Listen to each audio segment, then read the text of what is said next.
Bum, bum, bum, the theatre mum. Bum. Hello everyone, I'm Holly Lucas and welcome to The Theatre Mum, the podcast that shines a light on all the different things you can do within the creative industry that you might not have thought about doing before. So on this episode, I really wanted to have an episode that really focused on this topic because I've literally been in that area for like 20 years. So, and I think it's really important. So this week, I'm talking all things community theatre with my fellow creative. She has spent her time gracing the stage for many, many years before turning her hand to directing shows for both adults and youth theatre in her local community. It's Hoffi Robinson. Hello. Hello. Hi there. How are you? I'm good. Are you okay? Yeah. She's just come off of a rehearsal, so for Wizard of Oz. Yes, I am riding the cyclone into the studio. As if we're in a studio. You little liar. I like it to seem fancy. Yes. We're actually in a library, which is actually way fancier than what I normally do. It's normally just in my house. So you might hear a few ghostly noises because it's very, very windy out there today. To start us off, I've got some this or that questions, which have nothing to do with anything. It's just nice little warm up. So, cats or dogs? Cats. Cat. She's a cat woman. Yeah, definitely. I've even been a cat on stage, so... Yes, you have. We'll get to cats. Tea or coffee? Coffee, in abundance. Especially today. Yes. Yes. An unlimited supply of books or an unlimited supply of movies? Books. Teleportation or invisibility? Teleportation, because I hate driving and that would just eliminate that problem. And also I feel like invisibility can get a bit weird. Yeah, it depends how you use it, I think. Yeah, I just feel any situation where you're like hiding has potential to be a bit weird. Yeah. And I just don't want to wander in any situations. Pirate or a cowboy? Ooh, pirate. To be one or to meet one, though? To be one, because I was obsessed with like Pirates of the Caribbean as a teenager, Yes. which Oh my does God. age me quite considerably.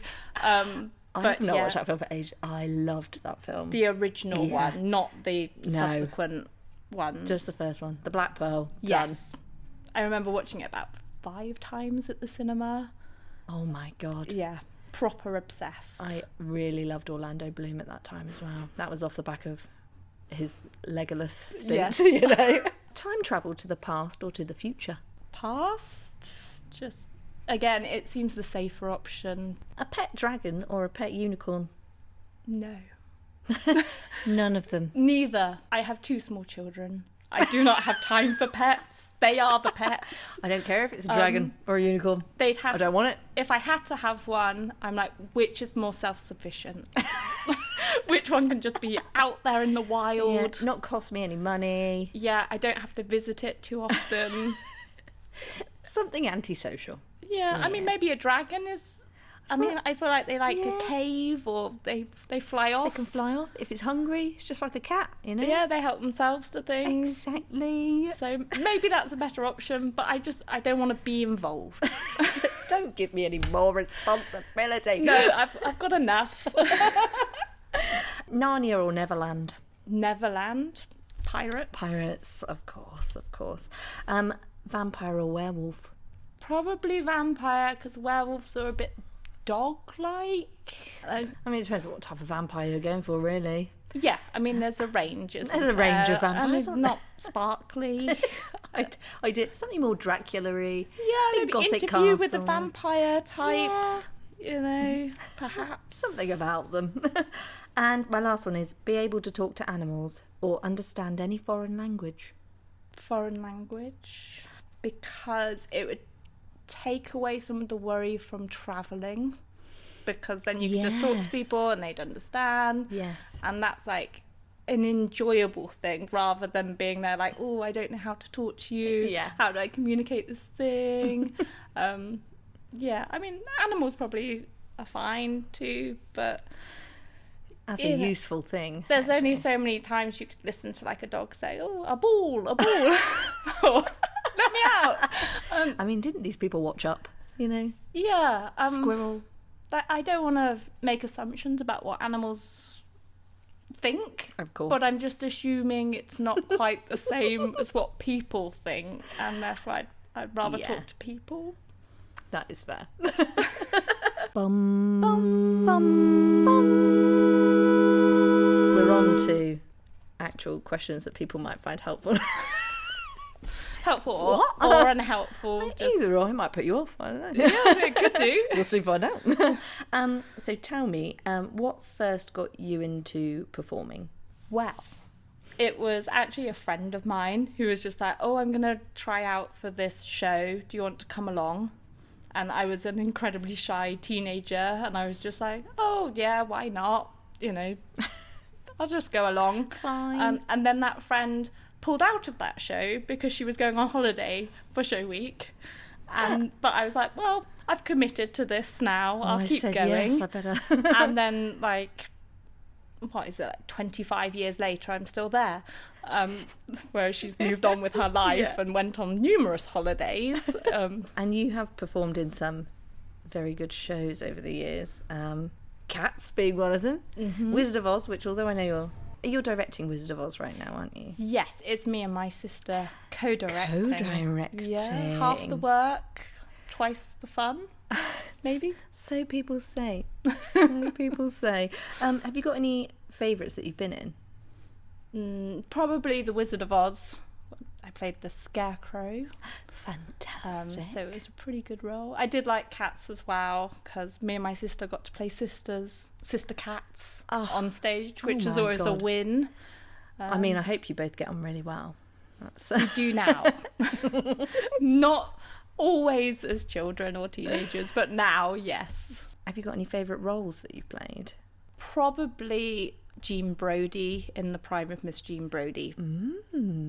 Channeling Maggie Smith, Scottish accent. Ooh. I was probably slightly too young for the role at the time. It just depends what you think of prime as being. But she's a teacher, she teaches all these girls, but she's also the villain of the piece, because she's quite fascist, and she persuades one of the girls to go off to the Spanish Wars, and through her teachings. It's a pretty good show, film. Do you think you would have ever been able to do any of these shows if you didn't do community theatre, or if community theatre didn't exist? Because I feel like when you're trying to be a professional performer or get paid for it, you have all these dreams of all these shows you want to be in, and they're really hard to get into because there's so many people trying to do it. And I feel like without community theatre there, you would never have been able to do Cats. No, never. That's what I like about community theatre. I think for some people, it's that first exposure to theatre, and it's what makes them go, I do love theatre, this is something I really want to do, and it's like that first stepping stone. But then for other people, they're not necessarily wanting to do it professionally, but it's something that they love doing, and it's that opportunity to just be a bit playful, do something outside of their normal life and escape for a little while. And I feel like sometimes people are a bit like, oh, it's just community theatre, it's not like this big important professional show. But equally, I don't think we're trying to be a professional show. No. It's all there for people to enjoy and to kind of foster that love of theatre. And I feel like when you join it when you're a child, I feel like that ends up kind of sending you off on whatever path you end up going down. There's so many kids I've worked with that now have gone off to drama school and things, but they wouldn't have done that if they hadn't been able to access. Absolutely. And it's really nice being part of that journey, even if it is just a tiny first step of that journey. But if you don't ever take a first step, how do you go on a journey? Oh my God. Stick that quote on a mug. Oh my gosh. That was like Adele when she was doing Vegas. her old music teacher went to watch her Yeah. in the audience, and she recognised her music teacher and was like, she was the first person that got me into singing.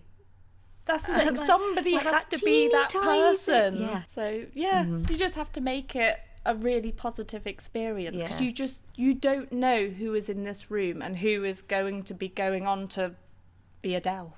Oh my God, you could have the next Adele in your current production. Could you imagine? And you can take all the credit. It's all me. You can put their picture on the wall. Yeah, that is nothing to do with their talent No, at all. all It that was time and effort they just put in. me. I nurtured that, thank you. What was it that made you want to move into directing instead of performing? For me, it was my other love is writing. And to me, directing and writing are very, very similar, because as the writer, you have control of the world. You are creating everything that goes into that world and the characters and how it is viewed by the reader. And I feel like as the director, you are also the person shaping the performance. Yes, you have the words that are written by the writer, but it's your interpretation. You're creating those pictures. You're guiding the actors in the way you want to tell the story. And that really excited me, because you can be as straightforward as you want or as creative as you want. Because, there's some shows that you're like, you pretty much do it as it says on the tin. That's what everyone's expecting.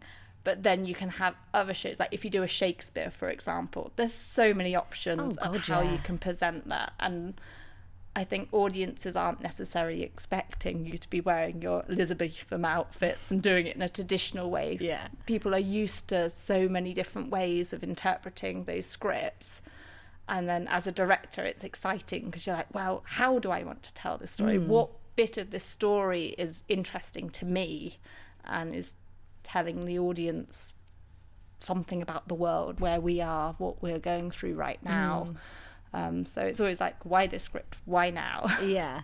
I feel like the Watermill do that really well, actually. Yes. I know a lot of their work, they're really trying to reach newer audiences, and no offence to their current age range of audience, but younger audiences. Yeah.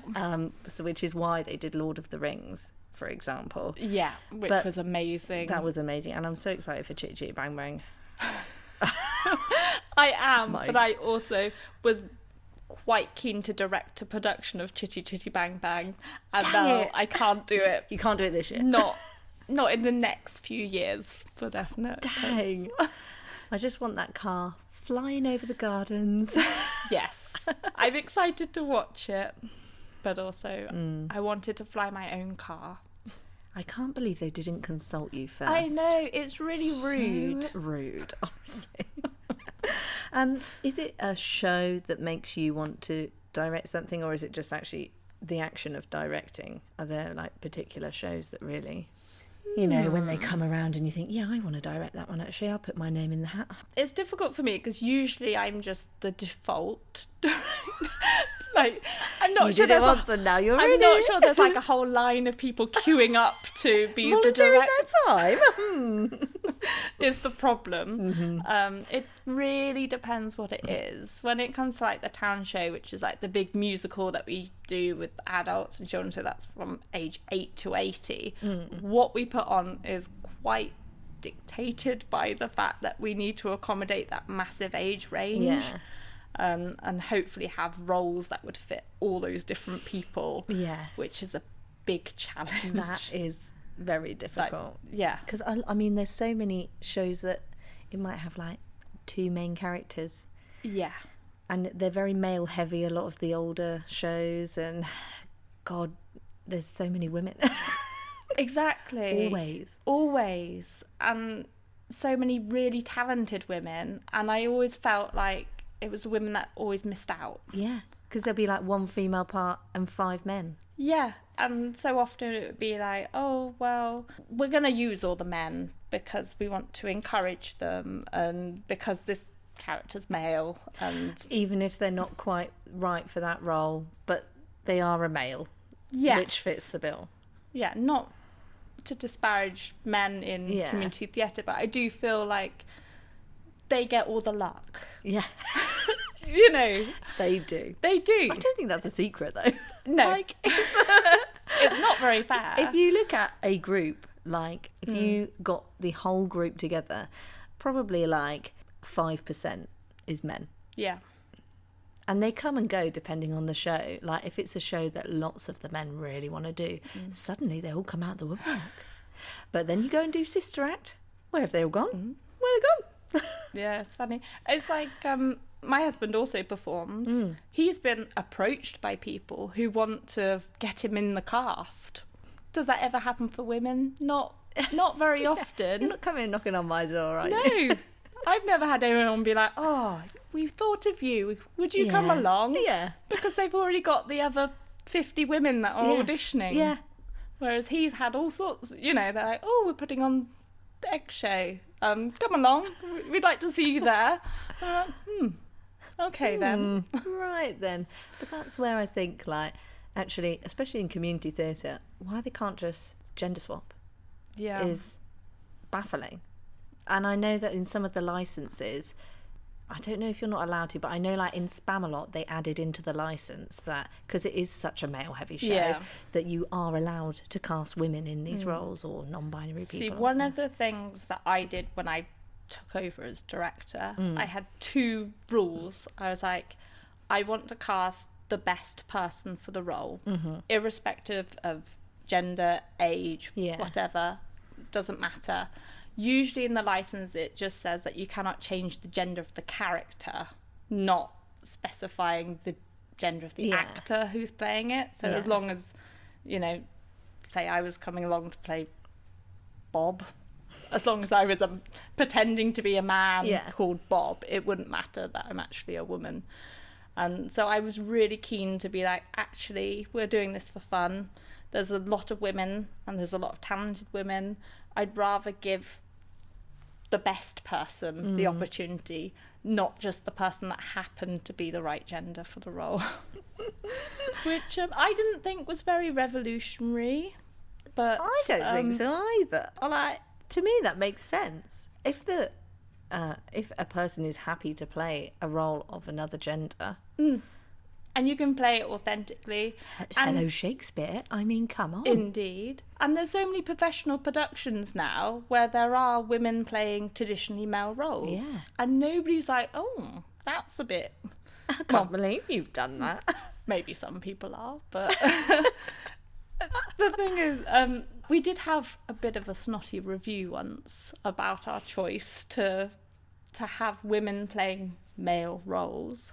And Were they quite a traditional person? yes, you can say that. But they were Yes. just like, oh, they obviously didn't have anybody else to play this because they put a woman in. Ugh. Oh, God forbid. I a know. Woman. I know. They were so struggling as a company that they had to wheel out this woman and ask her to be a man.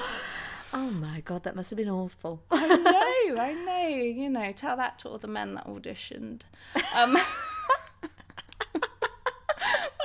I just couldn't believe it when they said this. And I mean, one of them, well, 2 of them were literal children as well. The show was Oliver.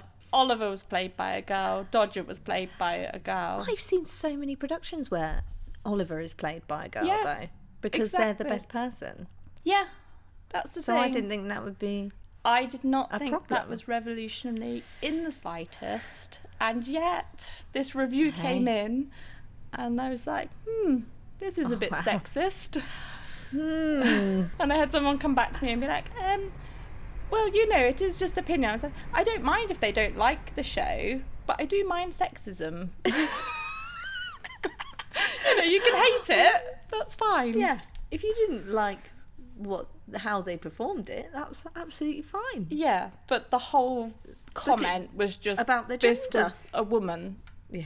And you're like, well, nobody was really disguising that. You know, their actual name was in the programme. It Those was, poor children. yeah. Oh dear. Yeah, but as I said, like, as a first step for something that you enjoy, why not give the really keen people those opportunities? That's going to keep them coming back. That's going to keep them excited about theatre, instead of being like, oh, well, this one boy turned up who's a little bit keen, but not as keen as... Yeah. And you give it to them because they're the boy. I just thought, well, that makes sense to me. So I had that rule, and I also had the rule that if you cast an understudy, they have to have a performance. I like that because rule. Nobody wants to put in that amount of work to never see the stage. Yes. Only on a couple of shows I've done in Newbury have they had an understudy for the big roles. Yeah. And they haven't been given a show, the understudies. And I think, God, that's a real lot of effort to go every Monday and Wednesday for 5 months. Learn every line, every song. Every bit of blocking, as well as being in the ensemble, to then not actually get a round of applause. Yeah. Because that's all we do it for, really, is the applause. And also, I'm like, well... if you're casting an understudy, you believe in them. You're saying, I believe you can play this role. So put your money where your mouth is. Give them that performance. Then you know they're ready to go on should something happen. And also, that would surely sell more tickets. Because they would get their friends and families to come on the day when they're playing that big role. Absolutely. I mean, there's a lot of pluses to this. Now, I know you work with both the adult group and the youth group. What other differences do you find with directing the different age ranges? I haven't done much directing of plays with the adults. I've only done one play with the adults. I've done mostly plays with youth theatre and musicals with adults and children. They are very different groups. I think the youth theatre is quite exciting because you can be a bit more experimental. They're usually a bit more accepting of slightly weird or unusual ideas. They're just sort of like, oh yeah, we're jumping board, and you can kind of pick scripts that are a bit more out there or have like a bit of a twist, or they're quite a bit more playful, I guess, or willing to be playful. And you can be quite sort of physical in your blocking because they are young, active people that can just do everything that you throw They can run at around them. in a tornado for 20 minutes if you need it. You're not getting Doris in the adult group running in that tornado, darling. Well, that's the thing. Obviously, 8 to 80. Yeah. Well, even beyond 80, I mean, there is no limit. But obviously what you can ask an 8-year-old to do and what you can ask somebody in their 70s to do is quite different. When doing that, obviously you have to just give options. Yes. But when it comes to the play, I liked working with the adults because you can really go into like the textuality of a script, and they're really sort of thoughtful about the layers and what the author's trying to say. And when I did do a play with them, I chose a play. It was Humble Boy by Charlotte Jones, and it's kind of loosely based on Hamlet. Okay. But modern. And about a young man who's lost his dad, similar setup to Hamlet, but none of the Shakespearean language, but layers and different things that we were talking about every rehearsal. And it was quite nice to be like, "Ooh, have you thought about this? How might that inform your character?" And I felt like with the adults, they were really invested in that and really interested in all those different ideas. So the adults were really good for ideas. The youth were really good for just active energy. And like they pick everything up in about a nanosecond. Like it's scary. Like young brains, they just remember everything. They're just like, oh yeah, okay. I've got it now. And you're like, oh, okay. I was going to spend the whole rehearsal doing that, but fine. Yeah. I'm like, if only my brain could remember as well as them. Yeah. Would you like to direct more plays? Yes. Yeah, I do like the musicals, but I do think looking at texts and things is more my wheelhouse. Especially as a writer. Yeah. That's the thing. I like to get really nerdy about the words. Yeah, they know you're coming when you've come in and you've highlighted huge sections. Last year I was lucky because I directed a production of Shirley Valentine, which is a one-woman show. Yeah. And so that was just lovely because it was, you can just go into everything, and it was my sister playing Shirley. So we knew each other really well. We knew what would work, what wouldn't work. She's really open to sort of experimenting and being quite playful in the rehearsal process. And so that's quite fun as a director, because you can be quite bold and like experiment and try different things out and be like, actually that doesn't quite work, let's do something different. Finding your way through a play rather than being like, oh, that's how it is and we're done. So they have their big musical which is once a year, isn't it? Yes. So when you come to the plays, it's not like, right, we need a play that's got so many parts for all the members of our society. Do you just get to choose what plays you fancy?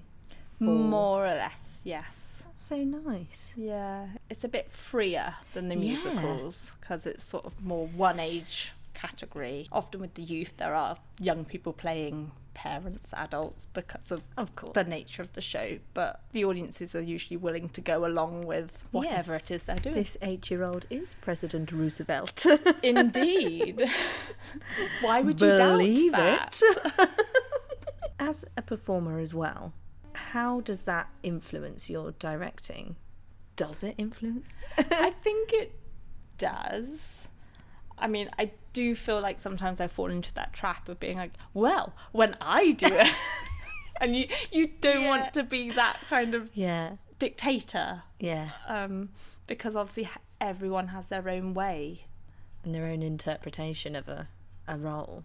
Exactly. And you don't want to just trample all over why are you casting somebody if you're going to change every single line that they say? Yeah. What was the point? You might as well just play it yourself. You have to give performers that space, but sometimes you do draw on your own experience and know what felt comfortable or uncomfortable. And, I try and give performers a lot of space, like if there is a kissing scene or something that might not be comfortable to everyone, I always make sure I have those conversations.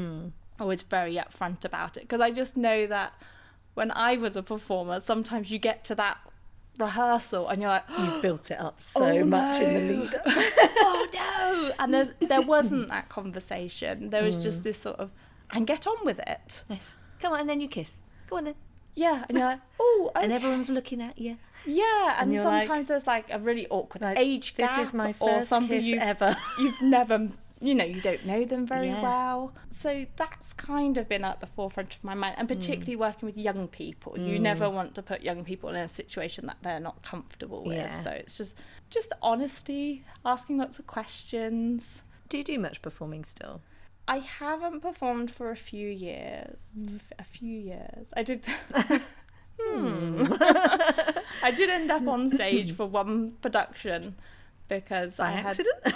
Well, it was one of those that needed 6 people. I had 5 keen people, and so I was like, oh, I'll be the 6th person. It was like the smallest role, but I just did it. Yeah, which was fun. I do enjoy performing still, but the directing has kind of overtaken the performing. Do you mind that? No, because it's a lot less, well, I say it's less pressure. Casting. Oh, no, I mean, that is my least favourite bit, is casting. From a performer's point of view, horrific. Yeah. That was one thing I was like, I do not miss. But then also from the director's point of view, horrific. Yes. Because also bad. Being on the other side. You just want to make everyone happy. Yeah. And you can't. And you have to disappoint so many people. I find it even worse when it's the children. Yeah, and it's when people don't have a clear idea of who they are and what roles suit them yet. And it's quite hard to teach people, because either you have a clear idea of who you are and how you present yourself on stage, and that kind of is a good place to start when you when you're trying to find which ones to audition for, if you know who you are, then you can kind of fit yourself in quite easily. Yeah. But not everyone is self-aware yet, or they haven't reached that point in their journey where they're like, oh, this is the type of actor that I am. Yeah. That's that role in this. And so sometimes it's quite difficult because people don't audition for the right thing. I mean, some people are really good at Oh, yeah. Some people playing can any just character absolutely fine. switch, that's you. change on a... Yeah, it's really tough. I do find casting quite interesting, though, because looking at types and things, like, I'll use me and my sister as an example, because we are women of a very similar age and obviously quite similar being sisters. However, we don't play the same type of roles. And I think that's quite interesting, of like, we're just different types of people on stage. I've started coining little terms because I'm like, there's people that are really warm on stage and they just have this warmth about them. You think of somebody like Julie Waters and you're just pulled in and she has this warm quality about her. And my sister on stage is a very warm person and you just instantly like her. And then there's other people that are a bit more sort of cerebral. They're kind of more thoughtful and it's a bit more pulled back. I always think of like Gillian Anderson. Yes. That sort of type, like it's quite internal. Yeah. And it's quite detached from the audience. Yeah. And that's like two completely different types of actor. And I mean, you're not all fixed. You can switch between the two. But as a type, I feel like I'm a slightly more detached. She's like that warm, inviting actor. So obviously the roles we would go for are not the same. Completely different. And it's quite interesting because we're so similar on paper. Yeah. But if we were auditioning, there's not that much crossover. And actually, wasn't she Lord Farquaad? She was. Talking of gender swapping. Yes, I mean, I don't think she was expecting that. Oh. Did she not go for that one? No. Okay. But it was one that was like, I know that would really work. This would work. This could be really brilliant. Do you let the people who have auditioned, do you let them know by ringing them or just sending an email, putting out a casting notice? We put out a cast list. So it's just so everyone knows at the same time. Everybody knows at the same time. It's just in the world. People can process privately without having to talk to somebody. Oh, okay, thank you so much. Yeah. Because I can't think of anything worse. No, the producers, they say that is their worst bit. They love telling the people that they got the part because obviously that's so joyous. But then they've got this list of people that they've got to ring and tell them, I'm so sorry, not this time. And then they have the same traumatic conversation. But then even as a performer, I wouldn't like it. Good news or bad news, I'd be like, okay. Why are you phoning me? Send a voicemail. No, just send it in a text message. Maybe that says more about me though than I don't want to talk to people. And yet here we are. Yeah, here we are. Have you got any favourites that you've directed? Ooh, in terms of musicals, my absolute favourite musical that I directed was Chicago with the Youth Theatre. They got to do Chicago. They did. I was very, very jealous because I've always wanted to be in Chicago. Oh, God. But they were just so energetic and so talented, and it was just a dream. Like, everybody was just so committed that it was just a joy from start to finish. So, easily, in terms of musicals, that's the one. In terms of plays, I did a show called Eurydice, based on the myth, but kind of like a weird modern-ish version by Sarah Rule.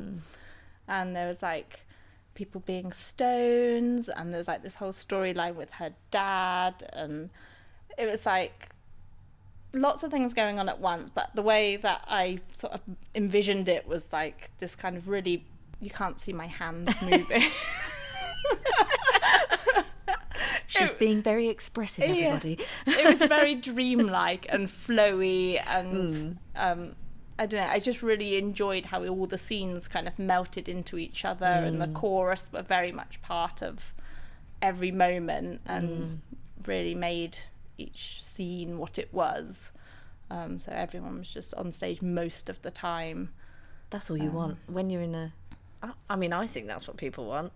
If you're going to be in a show, is to be on stage as much as possible. Yeah, that's how I feel. Some people just want to be the centre of attention. I understand that too. But some people would actually just like being in the dressing room and the having a cuppa. Having a cuppa and a chinwag, and that's also fine because it's I mean, that community. was one of the best things about Cats, is all the cats pretty much were on stage the whole time. being cats. And I was like, this is just a joy. I can sit in the corner, you know, pretending to clean my ears. I mean, that is traditionally a dance-heavy show. How dance-heavy was it for you guys? There was a lot of dancing. I mean, that is a hard show. Yeah, and all those different age groups as well. Yes, because that would have been for the 8 to 80s. That was it? the 8 to 80. So we had very little kittens. We had cute. Yeah, we had obviously Some older cats. There was tap dancing. There was balletic moments.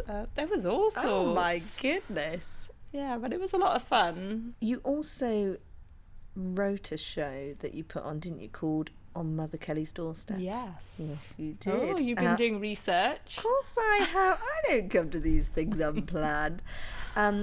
Which the group put on. Tell me about that show. So that show, it's based on the music of the old time music halls. Lovely. And so what I did is I looked at the array of songs. I was like, what story can I see coming through all these songs? And there was a lot of discussion of class and money and so I was like, okay, I feel like I've got something here. You have to have a love story because there's all these love songs, but there's also this... There was a lot of songs about people pretending to be rich or imagining being Burlington rich. Bertie from Bow, of course. Exactly. So then it created this storyline of this pair of children on Mother Kelly's doorstep, Joe and Nellie, as they are named in the song. And then they lose touch with each other. She becomes a music hall star. He's just living his life in London, doing his thing. But then he meets her. He's sort of awestruck by her as this star of the stage. And so he lies and pretends that he's, you know, come into his fortune. And so then he puts on his sort of Burlington Bertie act. And it's like, oh, you can marry me and be rich, and, you know, sells her this whole lie, and which of course unravels as the show goes on. Of course, the conflict, the drama. Yes. Which group did you put that on with? Was that the youth group? No, that was with everybody. I didn't direct it because at that point I just had a baby. You were preoccupied. I know. It was very selfish of me. Go and write a show and then you're too busy to direct it. I know. Yeah. What was I thinking? Honestly. I presume you got to at least watch the performance. Or a dress rehearsal, maybe. I think I watched a dress rehearsal rather than an actual performance. But were you happy with it? How it turned out? I was happy with what was on stage. I did watch it and go, oh, I should rewrite this bit and I should rewrite that bit, and I could have done that better. Yeah. But I think everyone's critical of their own work. Yes. That's how I always feel directing shows as well. Like, I'm always really pleased with what the performers do, but then sometimes I'm like, oh, I've missed a trick with that. I really could have done that. Like, built on that moment a bit more. Yeah. So it's always me, not Yeah. anyone else. I also find with the writing, I feel like it's such a personal thing. And when you give it to a group of people to read, it's like, oh God, Yeah. please like it. Yeah. I think it's really funny. I know, like jokes. It's the worst, isn't it? Because you're like, oh no, what if people just don't get it? Yeah. And they're like, you're What not if I funny. thought this was really good? And then it's just cringe. But we've said we'll put it on for her now. Oh no. Do you have anything to do with, like, the committee side of running each of these groups? Yes, I do. You poor thing. No. Yeah, it's one of those things where like there is a committee, everybody's got about 1 million jobs on the committee. Mm-hmm. It's nice, like it's good, like it is quite a sociable thing going to a committee meeting, but you do also come away being like, I now have 100 jobs to do. And all of it, I'm presuming, is voluntary. Yes. This is a really time-consuming hobby. I know. I'm We just wouldn't like, do it if we didn't love it, though. that's the thing, like you would have to, you just can't do it unless No. you are passionate about it, because who would give up the hours and hours and hours and hours if you didn't love it? Yeah. You just wouldn't. Imagine if you were paid for it. You would be a very rich woman. I would love that, but I always think it's that awful dichotomy though, because I am really passionate about community theatre and giving that opportunity for so many people. Yeah. But you know, who wouldn't like to be paid? But then you're not doing community theatre. Yeah. So then it's that kind of, Yeah. do you want pay? Do you want to be doing some good for the joy. world? It's difficult. My other problem is doing so much directing takes away my writing time. Have you got anything you've been writing since that one? Not for the stage. Mostly I do write novels, and that, strangely, plays is not my first go-to when it comes to writing. I think it's nice to just mix it up a little bit, because otherwise you're so entrenched in theatre. Yes. My problem with writing is I'm never done writing.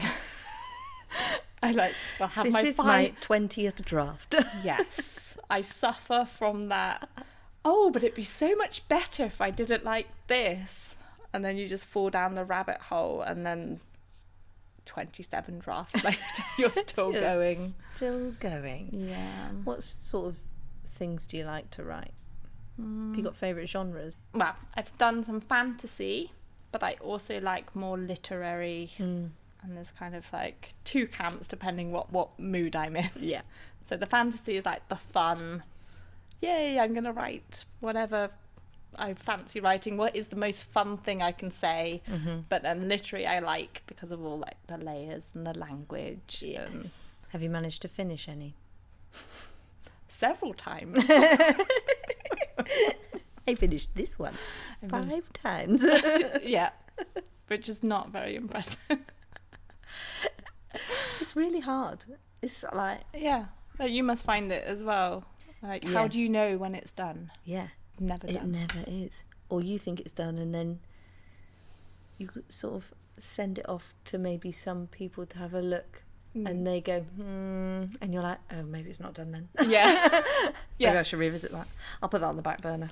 Yeah, and also, like, obviously with theatre, there's an end time and an end date. There's a performance, so you just work up until the performance and then it's done. Love You a can't, deadline. you can't do any more. But with writing, no one's standing over me. Saying you need to write 2,000 words today. Yeah, and that's the problem. So I just keep on redoing. Now, the performances, you have put them on in quite a lot of different types of venues. They're Yes. not just in the like a local theatre. I know the musicals tend to go on at the school Yes. because they have a proper stage. they have an to actual stage. put it on, and seating and. No, there's no... Do you have to hire that in? Well, either you hire it in or it's just on the flat school chairs, Yeah. like an assembly. Yeah. Yeah, one day I would love to have a theatre in the town to yeah. put on shows, because it is hard work turning different venues into theatres. Yeah, I mean, we're in the library right now, and I know you've put on a show in here before. Yes. Do you have these places in mind when you're picking your shows, or did they just come about? To a degree, because obviously the venue will affect how you can direct a show. Yes. So for the library, I was like, well, I want to put it in the round because moving scenery in is going to be hard. Yeah. That kind of dictated what I was looking for and the way I wanted to direct it.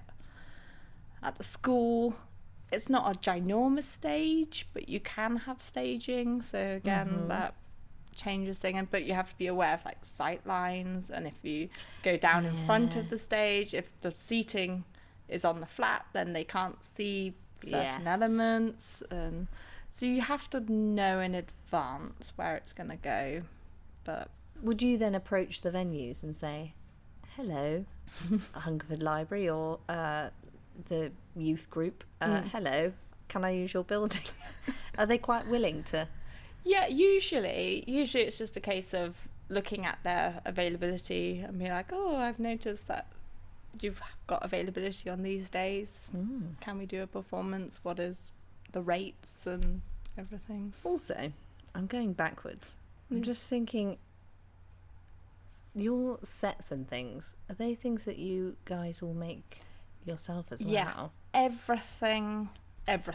Sets, costumes, it's all made by volunteers, or the artwork, or the everything. Yeah, it's like that because the Shrek set was pretty big. Yeah, yeah, it was. Who's got that in the garden shed? Well, we do have storage, luckily. Thank God.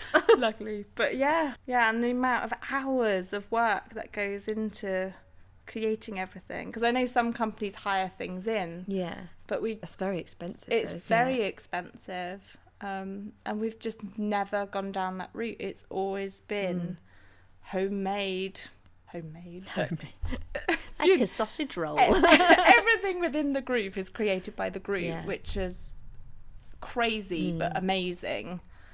I think a lot of the scenery sort of stuff as well is designed for larger theatres, and they don't often have a smaller version, so it wouldn't even fit in the spaces that you use, so we have to be quite creative. And it's also thinking about scene changes as well, because the wing space is small, isn't there it? There is no wing space basically. I do recall. Like there's no the whole cast waiting in the wings to come on, because there is not enough 40 room of to them. do. Yeah, like sardines just crushed. Just got to get this table on, guys. Yeah, but it's just not an option. You have to be really thoughtful about how you're doing staging. Luckily, we have a team that are very good at figuring it all out, and they can just. I'm like, oh, I don't know how to explode a bird on stage, and they're like, oh, it's fine. We know how to do this. And I'm like, great. I learned this 20 years ago. Now is my time. Yeah. I knew it would come in handy. Yeah, so I am fortunate that it's not ever just me. There's always all these other people, all these amazing creative people that actually get it on the stage. You just come up with the wacky ideas. Yeah, I'm like the one who's like, oh, I think we should all pretend to be like monkeys in this scene. And like, really? At the dinner party? Yes. Yes, please. And like, I'm not sure. Okay. Like, just trust the process. Yeah, I don't know. I feel like I'm like the crazy ideas lady, and they're just like, okay, back to reality. Okay, I know that's what you want. This is what we can actually do for you. Yes. Do you find any challenges working in community theatre? It is just time and energy, because you just put so much work in. Everybody does. It's just constant. It just eats up every single moment. It sounds really negative, but it's not. It is an investment of your time, though. It really is. If you want to be in a show, even like that's at least one rehearsal a week, and you're probably going to give up 3 or 4 months. Yeah, minimum. Yeah, and you think if you're working, what? If you're working a full-time job as well. Yes. Yeah, if you are like me and you work, well, I work 4 days a week, not 5, but I also have 2 children, aged 3 and under. So between children, work, theatre, there is not and really... finding sleep. Sleep is a loose thing at the moment. Yeah. We'll find it one day. One day. A couple more years. You'll be sleeping through. I might be, but whether the children will be or not, I don't know. I was like, oh, sure, okay. Mummy's tired. Yes. That's fine. Although the thing that always ends up bringing people back, I think, is the show week bubble that you end up in. Because even if the rehearsal process, because not every show I've done I've enjoyed doing, Yeah. like the whole time, sometimes the rehearsal process has felt like a bit of a slog. But then you do the show and you have all your applause, and then it's like it erases everything from your brain of what happened, and you go, oh gosh, I wonder what the next show is. See, I find show weeks really weird. As the director, Oh, it is weird on the other side. I feel like you become almost useless. Yes. Like you're just like a cheerleader. Yes, because the ones I've directed, I've then been in the wings for the kids. Yeah. And you're just kind of going, okay, go on now. Yeah. And then, yay, from in the wing. And you're like, I've literally just spent all week stood just here going, cheering. Eee! And you're like, yay. And like, you're getting all of that cheering from the audience. I don't need to do that for you. but like everybody's always like, oh, what notes have you got? I'm like, no. If I've done my job, there should be no notes. We should just be enjoying ourselves. Because, it's a week in community theatre. You don't get lots and lots of performances. You don't get to enjoy it for months and months like you might in a professional thing. So I'm just like, just have fun. Yeah. And you spend 4 months rehearsing, and then it's over in a blink. Yeah. The show week. Yeah, and it's just trying to drill that into people. Like, you don't forget stress to about enjoy it. Just enjoy it. The sky doesn't fall in if you forget one line. Keep going. People won't even remember that. No. It's trying to make it happy where possible. Yeah. I mean, because it can get lost. Yes. Because it is quite a busy, stressful week. Yeah.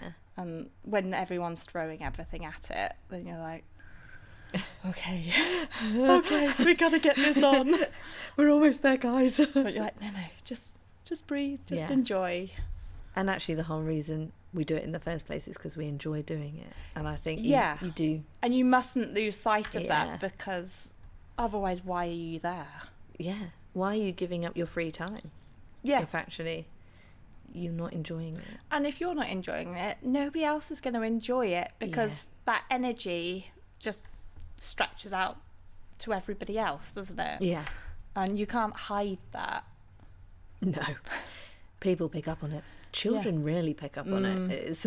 Yeah, they know. They know. They have their little senses. Yes. What does community theatre mean to you personally? Ooh. I think it is just that feeling of a big team coming together. And it doesn't really matter where you've come from, what's happening. For some reason, all those different ages can come together and be that team, be that little family for a week. And all that, like, all those hours and hours and hours of work that everybody's put in, and just from the goodness of their hearts given up their time to do it. And that it's just a wonderful feeling that wow, we've done this, and people just do it for love, because they like theatre, love theatre, passionate about theatre. And that's quite a rare thing. There's no other motive going on. Nobody's there trying to earn X amount of money or vying for a different place. It is just for the love of theatre in its simplest, purest form. We're not trying to be a professional show. It's and I feel like when you're in it, it's almost just the feeling of belonging to a little team of people who all have the same goal. Especially when you work. I work as a freelancer, so I don't see anyone really. I'm just in a solo bubble. So that's my socialising. Is going to those rehearsals, really. I can see that. And for me, it shaped my whole life, really. I mean, I moved to this town because that's where the rehearsals are. And I know people in this town because all these people have come to rehearsals, all these children and young people have come, and then they've grown up, and then I see them around the town, and it's nice to go like, oh, hi. And I don't know, there's something special about feeling part of your community, and you're not just an unknown person who's just individual, and it's nice to feel part of it. Yeah. What advice would you give to someone who was umming and ahhing about joining a group in some capacity, not necessarily thinking I'm going to be on the stage, or they just want to try their hand at something? Give it a go. I mean, you're not going to lose anything by trying, but you might find a lot of things. You might find your husband like me. Yes. Same. It's funny, isn't it? But yeah, it is funny how these things can just shape a life. And maybe it won't be for you, maybe something else. But if you don't take that chance, then you'll just be at home, won't you, doing nothing. Exactly. You either do it or you don't. Can't make you, but it's worth a try if you're considering it. And also, if you're thinking, I'd quite like to try my hand at choreographing something or doing the props for something, it's such a great way to it's a very safe place to discover your interests. Yeah. And we've had people move on to be professional actors. We've had people move on to be professional technicians and to do costumes professionally, all these sort of areas, but they wouldn't have known it was something they loved if they hadn't tried it in the community setting. And I think it, certainly the backstage roles is something you could then put on your CV, not necessarily under your job section, but under like your other interests or other skills. I spent 10 years doing the lighting for my local community theatre group. What a great thing to have on your... Yeah, it shows a lot of commitment and, community-mindedness. Yeah. Maybe basic knowledge of electricity. I don't know. I've never done lighting. I wish I knew how to do lighting. I could black out and I could turn it on. I know there's some dials. So. You can tell I'm just the person that goes, now I want this, please. Right. Turn on the pink light. Make it look pretty. Sometimes I've been roped in to do the sound and stuff, which scares me. Yeah. And then they whip out this huge desk and I'm like, oh God, what do I do? And they go, just don't touch any of these, just these two little things here. But at the right time and the right amount. And never touch this on the wall. Okay. Yeah, I think that's far more stressful than, I don't know, being on stage or directing, because that team doesn't get as much time as all the other teams to know what's going on. It's just they come in for show week and then it's and learn the show. This is what we've all done. Yeah, we've spent 6 months doing this. You have 1 week to sort this out. I think it's definitely worth doing at least one backstage role, for sure. Oh, yeah. I don't think people appreciate it enough unless you've done it. It's massive. It's another world. It is, integral to everything, but very underappreciated. Where can people follow you? Not you personally, unless you want to hand out your personal social accounts, but have you got a community theatre We pages? have a website, which is hungerfordtheatre.com. We have Facebook. Probably if you just search the community of Hungerford Theatre Company, bit of a mouthful, I know, but it says what it is on the tin. Yeah. And even if you just put in Hungerford Theatre, I can't imagine there's that many Hungerford theatres out there. I don't think so. We're on Instagram as well. Oh my God, they're everywhere. I know. And even on that note, if you have a local theatre company, go and follow them and go and watch their shows, because these people in your community are putting it in loads of effort to put on these nice shows and things. I've had ones where they've done a dining experience at the same time, and and it's all little cabaret table setups, and you watch half a play and then they'll bring you a cheese board. Yeah. You don't get that at the National, do you? No, and I mean, I've seen so many amateur groups and amateur shows that have been absolutely wonderful. I don't think it should be instantly dismissed just because it's amateurs. Obviously, there's a range of different things out there. You can't compare. No, I mean, obviously, like children's theatre and adults is just different things, but I don't think it should be something that people instantly say, well, I don't want to see that, it's not professionals, because there's a charm to... Yeah. You can see everybody having fun and people being there just because they like it. And it's a night out, isn't it? It is. Get out the It house, is. guys. See something different. Yes. Then you can go back to Netflix afterwards. Okay. You wouldn't see Shirley Valentine in a library if you didn't come watch Hunger for Theatre, so... That's true. Nowhere else that was I know an of. exclusive, you know. And we're going to try and bring another show to the library this year. God. I know. Are we allowed to know what it is? Is it a secret? I don't know. Is it still a secret? It's still a secret. Watch this space. Yeah. Yeah, it's me and my sister again. So it's very much like we're putting on a show for our parents to watch us in the living room, but other people can come if they want. The living room's just got really big. It's full of more books than normal. I don't know, you haven't seen our living room. What's the next show you've got on? It is The Wizard of Oz. Where's that one? That is at the school. And it is children's theatre. They've just started rehearsals. Yeah, we are on week 1. You've got quite a short rehearsal period though, haven't you? Yeah, we go on in May. So that is quite short. It is. Feeling adventurous. Yes, you are. We're taking a... Well, I say taking a chance. I don't think it is really. We've got it planned out. They're children as well. They'll pick that up in an instant.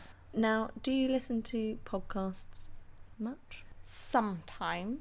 Have you got any recommendations? Do you listen to any regularly? Or is it just whatever takes your fancy on that day? Well, the problem is sometimes I listen to audiobooks instead. At the moment... Oh, what are you listening to?